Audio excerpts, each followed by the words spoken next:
Hey, it's me, Nalthazar, and welcome to another Magic the Gathering Puzzle Quest video.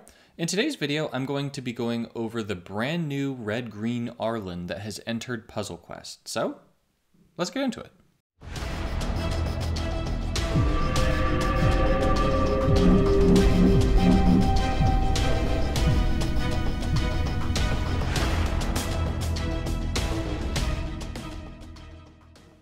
To get this video started, I want to give a big shout out and thank you to Oktagon Studio for sending me this Planeswalker.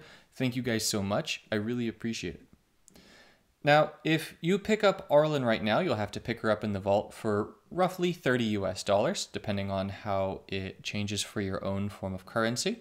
And if you pick up Arlinn in the vault this way, you'll get 120 mana jewels. Those are the pink crystals. You'll get 20,000 mana runes, which is going to represent an eighth of what it will take to level her up to level 60.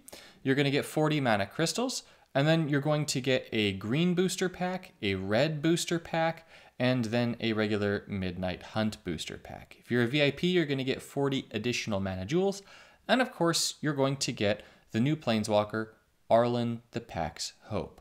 Now, I'm going to go to my own Planeswalker for Arlinn here because I can't flip between the sides.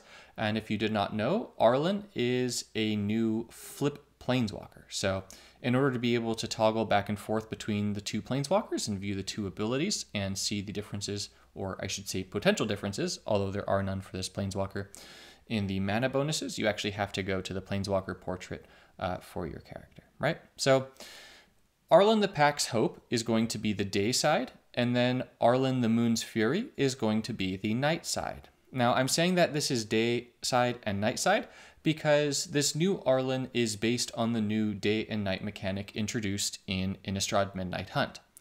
Arlinn has this Moonlight's Embrace Harmony ability that makes it so that when it is day, Arlinn is going to be in the Pack's Hope side, so in her day side, and at night it's going to transition to Arlinn the Moon's Fury. I apologize, my wife's cat is walking around. She has this obsession with me recording and trying to jingle her little collar next to my microphone. Don't know why she does it. She's the devil. But anywho, back to Arlinn, who is not quite the devil. But anyways, all right, so we've got day side, night side. Now, one of the really cool things about Arlinn is that because Arlinn has this passive day-night ability, Arlinn is going to enable the day-night shift to occur regardless of whether or not you have day-night cards on the battlefield. Typically, in order for it to shift between day and night, you need to have cards on the battlefield that will shift along with that day-night. But with Arlinn, you don't actually have to have any of the cards in your deck in order to do that. That's actually going to play very well with the Harvesttide event that came out in the Innistrad Midnight Hunt set. Now, Arlinn the Pack's Hope, the day side, has three abilities. They are To Me, My Wolf Pack, Howl of Command, and Balance Seeker. To Me, My Wolf Pack is going to cost you 7 loyalty. You're going to create 4 wolf tokens. Those tokens are 2/2s, so at level 60 you're going to be making an 8/8 wolf token. And your wolf and werewolf creatures gain haste until end of turn. So this is really cool, 7 loyalty to make an 8/8 haste token. This is going to serve as a pretty deadly first ability as first abilities go, because 8/8 for tokens represents, I believe, the largest token that you're going to get from a first ability, and that they have haste is definitely a step in the power direction. Next ability is Howl of Command. That's going to cost you 12 loyalty. And so with this one, you gain X loyalty, where X is the number of wolf and werewolf cards you control, including their reinforcements. Then your first non-token creature with the wolf or werewolf subtype gains Leader Wolf. So when Arlinn was initially introduced to us, she was not introduced with this, your first non-token creature with the wolf or werewolf subtype gains Leader Wolf. The combination of her first ability, which makes 4 wolf tokens, and the second ability, Howl of Command, which is going to be gaining loyalty based on your wolf and werewolf cards and the reinforcements, and give your first wolf or werewolf creature Leader Wolf, is actually an incredibly powerful duo. And because of the low loyalty cost and the ability to refund loyalty for the Howl of Command, it is very spammy. The third ability, Balance Seeker, is going to create a copy of the Celestis on the board under your control. The Celestis is a rare artifact from the Innistrad Midnight Hunt set. However, Arlinn is able to create it herself with the third ability. It's going to have Day Shift and Mana Field. So every time that you trigger the Mana Field, so you make a match in an adjacent gem to the support, then if it's day, it becomes night. Otherwise, if it's night, it becomes day, and you gain 3 mana. So when that day shift occurs, so basically when day becomes night or when night becomes day, you gain 3 life, and you may discard the last card in your hand to draw a card. You will be surprised with how often the Celestis triggers and how easy it is to switch between day and night with the Celestis, which enables you to filter your hand very effectively using the discard and draw from Day Shift. When I first read this Planeswalker's abilities, I completely disregarded the Celestis and thought it was pointless, but it is actually a very good card to have in your deck with Arlinn the Pack's Hope. For that matter, I would even recommend putting it in a deck, even if you're in a deck with Arlinn, even though the third ability happens to have it. Now, not only are you going to create that copy of the Celestis, but you're also going to convert 6 gems to your Planeswalker colors. So you're going to convert 6 gems to red or green, and you're going to gain 8 loyalty. You will see that on the day side, Arlinn the Pack's Hope is specializing in creating wolves and synergies with wolves and werewolves, and then also with getting a bunch of loyalty back to be able to spam her abilities. By spam her abilities, I mean use them on repeat. The flip side of Arlinn is going to be Arlinn the Moon's Fury. This is the night side of Arlinn. So Arlinn's night side, the Moon Fury, is going to have 3 abilities as well. Those abilities are Ready, Pack Attack, and Moon's Fury. The first ability, Ready, has each wolf and werewolf card in your hand that can gain mana, gains 3 mana. Then convert 3 gems to your Planeswalker's colors. So by converting those 3 gems to your Planeswalker's colors, it's going to convert them to red or green. The second ability, Pack Attack, is going to make it so that your creatures get +2/+2 and gain first strike until end of turn.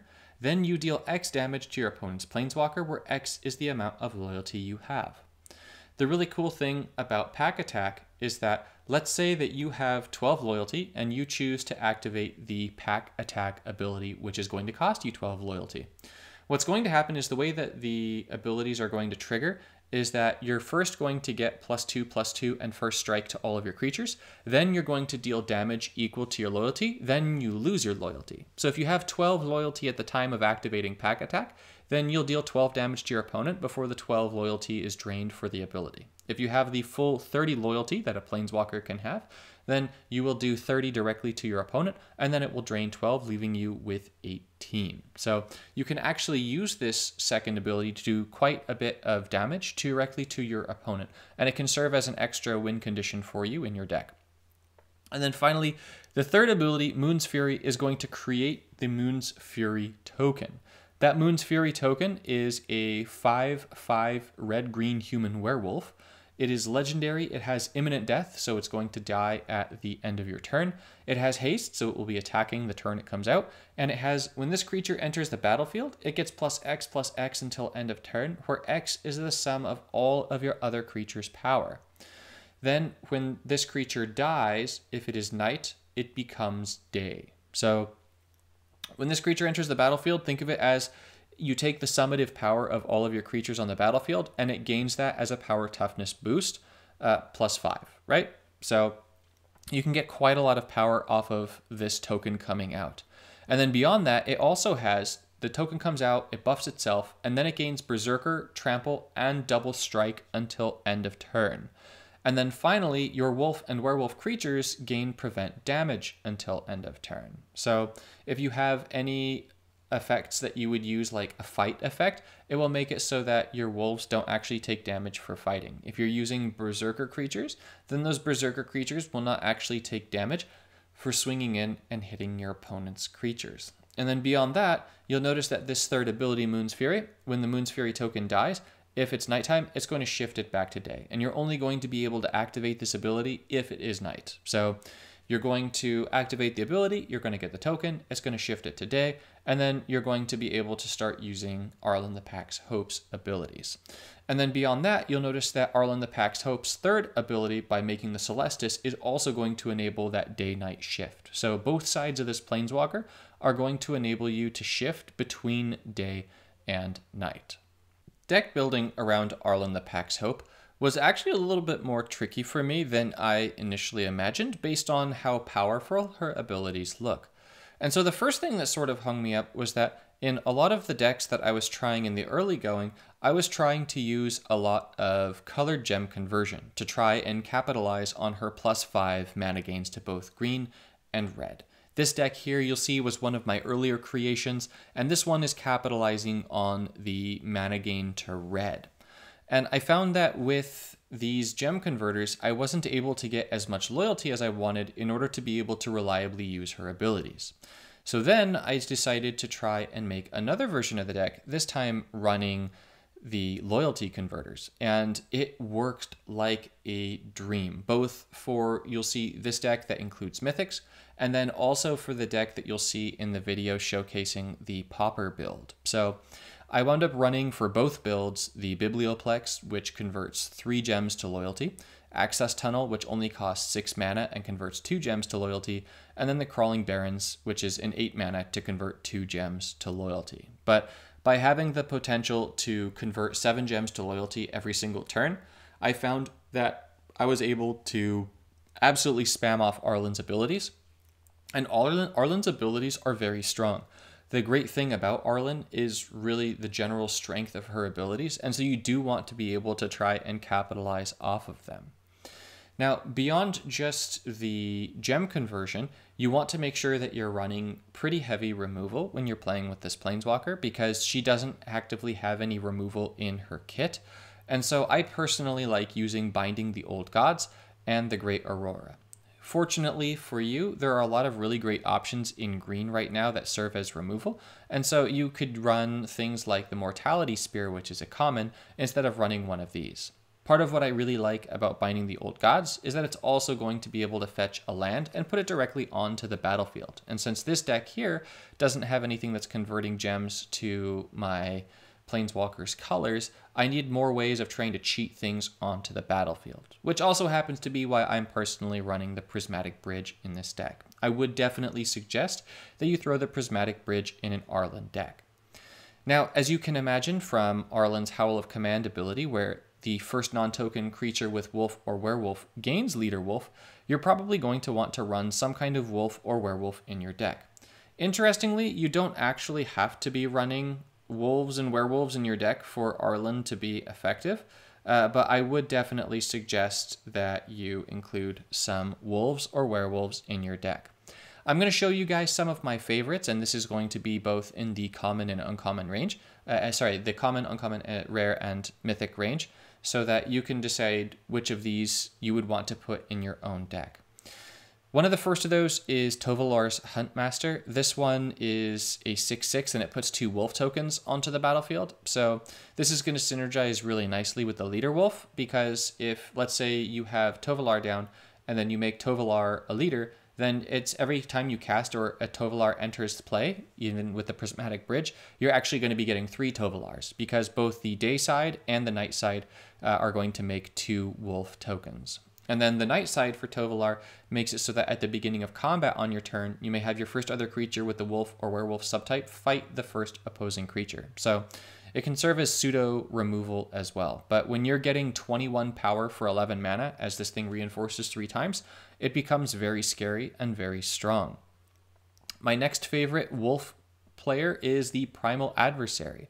Yes, I know that this one is a mythic, but this one is able to suck up all your mana to turn into a massive buff, and it's also going to put 7 wolf tokens on the battlefield when it enters play if you choose to drain the mana from your hand and graveyard. So even if you're not absorbing a lot of mana from your hand to buff this thing up, getting those 7 wolf tokens down is absolutely nasty, especially if you get that second ability for leader down, because then you play this and not only are you getting the 4/3 doggo, but you're also going to be reinforcing something 7 times, which is definitely deadly. Beyond those, I also happen to really like Burly Breaker. Burly Breaker is a very solid body at 6/5 on the day side and 8/7 on the night side, which means that let's say that you're able to get the Burly Breaker down and you're able to play the first ability to make 4 wolf tokens, and then you're able to give this thing Leader Wolf. It's going to reinforce 4 times, so you're going to have effectively 5 of these for 40 damage just for this one uncommon, which is pretty strong. I also like from the older sets Serulf. Serulf is pretty nice because it's going to serve as sort of board removal, and it's kind of a nice thing to have against stuff like, what's it called? Test of Talents, or even all of the different artifact gems that Nabon is going to play. So this gives you some pretty nice defense against some of the nastier cards like that. Beyond those, Kessig Naturalist is pretty solid in that if you're playing with this deck, you're going to want to be running Loyalty Conversion. And when this creature attacks, both on the day and the night side, it's going to give you 3 mana. So having that extra mana gain from one of your creatures every single turn is going to be really nice. And then finally, the final one that I really, really like is Tovolar, Dire Overlord. So this one is going to make it so that you draw cards and you give them mana, both on the day side and on the night side. On the day side, it's just going to give those cards 3 mana, and then on the night side, it's going to give them half mana. But as it's whenever a wolf or a werewolf creature you control deals damage to your opponent, it's going to make it so that you can draw up to 3 cards and give all of them half mana. And then the ability that at the beginning of combat on your turn, you may drain all the mana from your hand to give a wolf or werewolf creature you control +X+0 is absolutely filthy, especially if you're able to get a wolf out with double strike. So if it's nighttime, which it would have to be in order for you to use that ability, and you've also got Arlinn's third ability. Oh, I have to scoot back here, don't I? In order to show that, right? So if we use Arlinn's third ability and we get the Moon's Fury token, that Moon's Fury token is going to get double strike. You pump it up even more than it already would be. And that's pretty much an auto kill on your opponent, which is really nice. So in terms of some legacy options, this is something that I don't normally do. If you guys like this, please let me know. I normally try to avoid legacy stuff because I don't like legacy very much, but I know that I am maybe a little bit unique on that side. But my favorite werewolves of all time happen to be legacy wolves, and so you can actually run those legacy wolves with this particular planeswalker. So, oh gosh, it feels so weird to me to be putting like Ikoria and M21 in legacy. But if we put werewolf, right, so my favorite ones are going to be Ulrich of the Kralin Horde. This was actually one of the first mythics I ever got in Puzzle Quest. But this is an 8/8 that enters the battlefield and gives your first creature +4/+4. And then also when it transforms to this form, it's going to give that. And then in its night form, when it transforms to this, the first creature your opponent controls takes damage equal to this thing's power. So it's just going to be transforming back and forth, getting rid of your opponent's creatures, and buffing itself up more and more and more as it does that.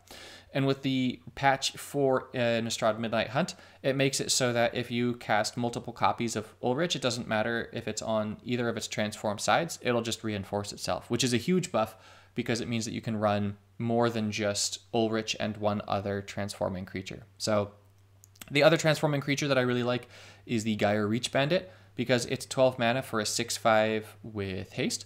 But at the beginning of each turn, if no cards were cast, it transforms. And when a werewolf you control enters the battlefield, that creature gets a permanent +2/+2 and haste buff. So all of your wolves are going to have haste, and the Gyre Reach happens to have haste itself. And if it's flipped, it makes it so that at the beginning, when a werewolf enters the battlefield, it transforms and gets +3/+3 and haste. And this thing is only 12 mana for a 12/11 with haste. So what ultimately winds up happening if you're able to run this one with Ulrich is you absolutely raffle stomp your opponents, because these two wolves are just insanely powerful, way stronger than any of the wolves that we've got going right now. But once again, this is legacy, so you kind of expect to see that. So that's how I would go about building around Arlinn. You're going to want to still continue to run the same sort of rotation that I was talking about in my previous video, and you'll see it in my deck here, where I happen to have 3 gem converters. I have 2 removal cards, but they're able to get rid of supports and creatures, which leaves me with 3 cards for fetch and card draw between Nahiri's Lithoforming, the Prismatic Bridge, and Storm the Festival. And then finally, I'm running 3 creatures in the form of the Huntmaster, the Adversary, and then the Wolf tokens, or Arlinn's flipped third ability. So let's go ahead and check out new Arlinn in action.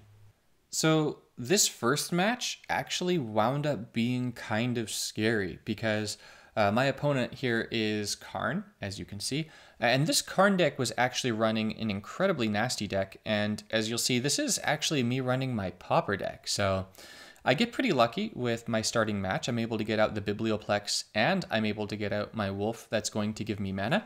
So not only am I going to have access to loyalty conversion, but I'm also going to have access to a little bit of extra mana.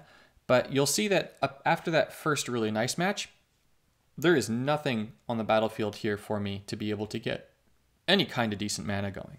And so I want to be able to get rid of Fiddlebender because Fiddlebender does absolutely terrible things to you if Fiddlebender stays out. And that gave me a little bit of an indication that there was a possibility that my opponent might be running the Fiddlebender plus Gnawbone combination. And if that's the case, then I'm definitely in some pretty big trouble here as I'm running Pauper. But on the plus side, you'll see that my hand is full of removal with Explosive Welcome, Mortality Spear, and then also my Wondrous Saga. And so I will at least have some answers in the event that my opponent plays some of the really nasty stuff down. So I'm going to take advantage here of this red landfall to get rid of Fiddlebender. And then by getting my Binding of the Old Gods down, I'll hopefully get another loyalty converter down apart from the Biblioplex. And I do, which is great.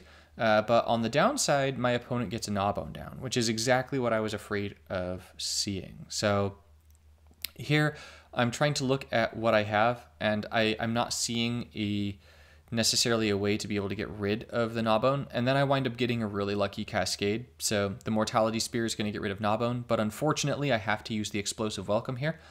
Because once you get that confirmed cancel prompt, it's going to cast the spell no matter what. It's just a matter of if you're going to deal that extra 6 damage. And I absolutely wanted to deal the extra 6 damage there. So you'll also see that I have access to all 3 of my abilities already for the night side.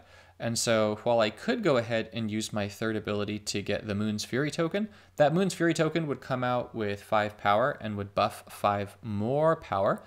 To become a 10/10 with Double Strike, but that just really didn't feel like enough power to merit using that ability just yet. So I was kind of hoping that I would be able to use my day abilities, and maybe I could either get some Wolf tokens down to enhance the power of my battlefield, or I could try and use the second ability and get Leader Wolf. But nonetheless, I think that the better option here to try out for the early phase, because I have so much loyalty there, right, is to actually just try and use my third ability and get the Celestis down. So one of the things that I found when testing out Arlinn is if you have enough loyalty to get the Celestis down and it's day, then you absolutely, and you don't have a copy of the Celestis on the battlefield, then you absolutely want to use your third ability to get the Celestis on the battlefield. So you refund enough loyalty from using the ability, and there's that possibility that you'll get extra mana as well, that you'll see that even though I popped the third ability and I got the Celestis last turn, I'm already at my third ability here again. So I'm going to play the Moon's Fury token this time just because I have all of my loyalty converters down. And so at this stage, loyalty is pretty easy to come by for me. So I'm actually just going to go ahead and take the match for the most loyalty, and then I'm going to start whacking my opponent. And you'll see that that Moon's Fury token was able to deal 30 damage to Karn right there, which is pretty nice for a third ability. So Karn gets a Prismatic Bridge out, which is just terrifying. Once again, I mean, when your opponent is playing with cards like that, and you're using a sort of relative newbie deck like mine, that's always super, super scary. Now, here I've already got the Celestis down, so I can comfortably go ahead and use my first ability to make the Wolf tokens. And then that makes it so that if it shifts between day and night one more time, I'll likely have enough power on the battlefield to just outright kill my opponent with my third ability. So I get one more Kessig Naturalist down. Both of my wolves are going to attack my opponent. And of course, my opponent gets a Gnawbone down, which is exactly what I wanted to see. Mild sarcasm, but whatever. It shifts to night because the Celestis off of that landfall is going to trigger, and I wind up getting enough loyalty to be able to use my third ability here. And so I've already got, I believe, 22 power on the battlefield, meaning this will be 27 power here on this wolf. No, 28. Okay. 23 power. So, well, oh, it gets +1 because of the doggo's ability. That's right. There we are. It was 27. But anyways, the doggo's now going to hit for 56 to Karn's face, and Karn is not going to take 56 from the wolf token. And so that's game over. You'll see that Arlinn's abilities basically just overpowered a deck of S-tier cards. This next match wound up being a very good showcase of Arlinn's abilities and just how strong they can feel when everything is working correctly for you. So my starting hand is not particularly great. I don't have any gem conversion. I don't have any fetch. I just have my creatures. But that doesn't necessarily mean that things aren't going to become nice. And so I do draw the Biblioplex right there with my first draw, which is really nice. And then I pick up a Storm the Festival, which is also going to be pretty nice because Storm the Festival is able to give just an incredible amount of mana to the cards that you have in your hand on top of fetching some new ones. So Elspeth was really kind and actually played 2 of the same creature right there, which I'm saying is really kind because it makes it a lot easier to get rid of things. I just get rid of 1 and I get rid of 2. I'm able to get the access tunnel down, which is always a pretty nice pro.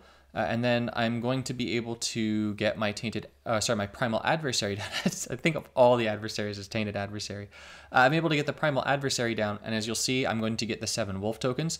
It's based on the number of green gems up to 7, but there's always going to be 7 green gems on the battlefield, let's face it. So here I get even luckier in that Elspeth plays a spell. And I say that I get even luckier because Elspeth plays a spell because now I'm on Arlinn's Dayside and I have enough loyalty to use Arlinn's second ability. So here you're going to see that I'm actually going to be gaining, 11 loyalty? And it's a 12 loyalty ability, so I get all but 1 loyalty back. And I'm able to put all of my wolves into my Huntmaster. And so my Huntmaster is actually going to buff all the way up to 60. I'm not going to cast any spells that turn because I want it to shift to night so that this next turn I can ideally try and use my 3rd ability and get the Moon's Fury token down and just get some mega power going. I've got another Tovalar's Huntmaster in my hand, which is perfect. So I'm going to go ahead and use the Moon's Fury ability. You'll see that it immediately comes out as an 88/88 double strike, Berserker, and Trample. Now, I know that Elspeth was doomed anyways, but nonetheless, being able to use your 3rd ability to put out something that's doing 176 damage is pretty sweet, honestly. So I'm going to go ahead, I'm going to play Tovalar. You can see that Tovalar activates, and you'll see that the fight takes place, and the prevent damage from my 3rd prevented the damage to my wolf, and I kill Elspeth very quickly. This last match is going to be my Legacy Werewolves. And you will see that I went full degenerate mode here. I've got Killer Instinct, and I'm also running the Prismatic Bridge, because why not try and get 2 free wolves every single turn? Now, I'm also running a bunch of green gem conversion just to make the dream work a little bit easier, and sadly in this match, there was a realization that came crashing down to earth. I had been told that the old werewolves that have transform are able to reinforce themselves, regardless of what side they are on the battlefield. But that is not actually true. They can't do that. Now, you'll see that my computer is having a tremendously hard time with this. This is the last part of the video that I am recording, and so I usually only get a few minutes out of my computer before it starts dying anyways on recordings now, so I'll take it as a relative plus that the last part that I'm actively recording is the part that's dumping out on me here, rather than like the first part, which happens all too often. But anyways, the idea here is to get as many Gaia Reach Bandits and Ulriches out on the battlefield, and then with the Gaia Reach Bandits and Ulriches coming out, for them to start doing the massive smackdown. Now you'll see that specifically on that Gaia Reach Bandit, right? The Gaia Reach Bandit entered the battlefield as a Gaia Reach Bandit before ultimately transforming into the transformed side. So that is what I mean by it won't just enter the battlefield as a reinforcement. It has to enter with another creature slot, meaning that if you want to be using these old legacy transform werewolves, they will still eat up your creature slots. But you'll see here that Reason starts giving me a whole bunch of goodness, aka I get Ulrich. You'll see that Ulrich is just immediately transforming because of the Gaia Reach Bandit. So it's going to enter the battlefield, it's going to give the Gaia Reach Bandit the power toughness boost, and then it's just going to immediately transform and kill my opponent's creature.